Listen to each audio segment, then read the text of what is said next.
主要喊你第杨梅三部曲，去跳梁铺，第主角恒子转到杨梅故乡，读共学校3年生以后，佢老妈妈啦、家婆啦、公啦之间的对话，就会用到客话。韩国家妈妈啦、阿 Q 啊，该台湾人用客话的对话。变到小说地步，还会追到的。不管用版机的小说，全部轻量又强调吼，全部的客家音。倒去用的客家词汇所代表的俩生法、文化、记忆啦，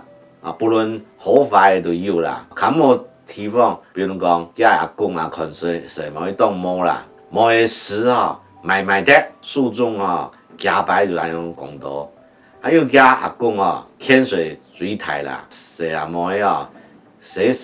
就本音去做通用啊。书中还有写到汉音呢，也辅音头，还有客家谁妹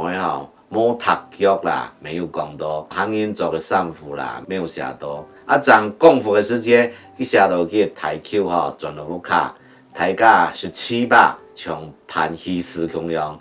强硬它的时间一半是安阳掌为有17把，主角恒子的阿爸战后从中国转来，特别是去个平常时是做中央掌有的个掩盖学，这种的彩色客家话就按照东澎派。